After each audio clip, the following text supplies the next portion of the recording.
this, eh? Over the South African landscape, just to the east of Potchefstroom at the moment, climbing through 13,000 feet in this magnificent Yonkers JS5. My word, do these guys know how to build gliders. This is just delightful. What a machine.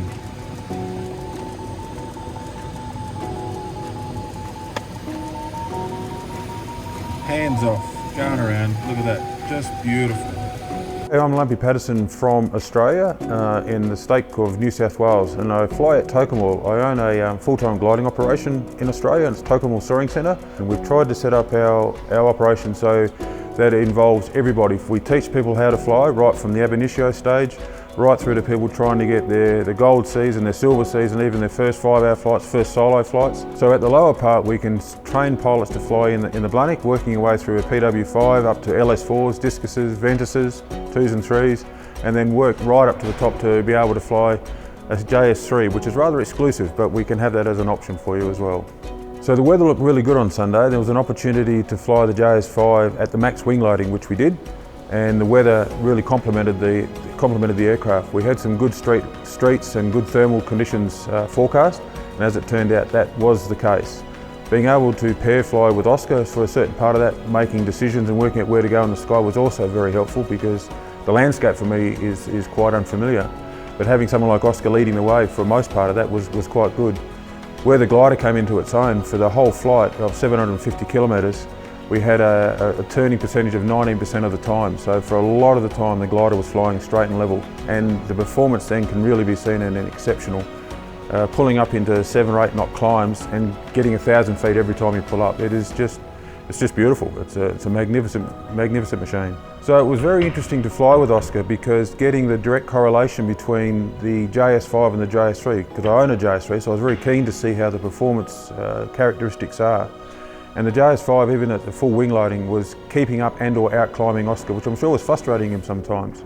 So the climbing ability of the glider is exceptionally good, and the handling, being able to manoeuvre in the thermals itself, because of the great controllability of the glider, made it an absolute delight to fly. With most open class gliders, as people know, once you commit yourself to the thermal, you're almost committed. It's very hard to keep changing where the core of the thermal is, or trying to get into the core of the thermal.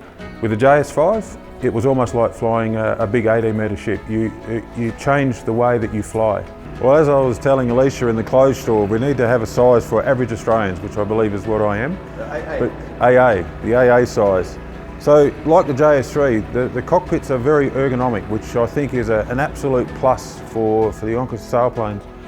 Holistically, they are quite tight around you, but the way the controls, the ways everything's set up in the cockpit itself, it's very ergonomic for a pilot. So, my first perception of the JS5 was that it was a JS1 fuselage, and in fact that's not correct.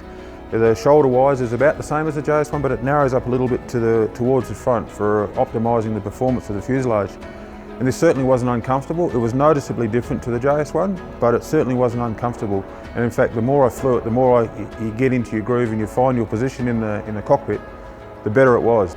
Well, it's a very interesting question, Ace. I mean, both of these gliders are going to be at the top of their class in the respective classes that they fly.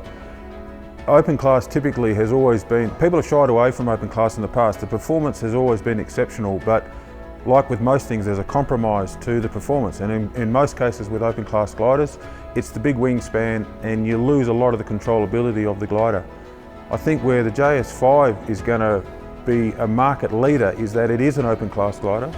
It is 24 metres of wing, so the performance of the glider is comparable to anything else out there in open class at the moment, but it has the feel and the handling, again, of an extended 18-metre class glider. So this will change the way that you fly open class ships. Traditionally, you spend a lot of time flying straight and level and not so much trying to core the thermals or getting into the climbs, because the expense of trying to do that with those big wings has been a penalty. This glider, it is nimble and you can fly it almost the same rationale as you would fly an 80-metre glider.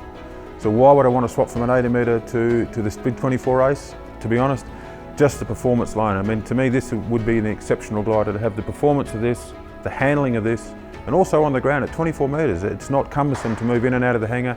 You can see behind me, I've got the glider in and out on my own in here. It's a one-person operation. I would struggle to do that with something with a bigger and heavier all-up weight glider. So other than pure performance and having the ultimate glider, Ace, I'm not sure, but I think it's going to be an exciting glider.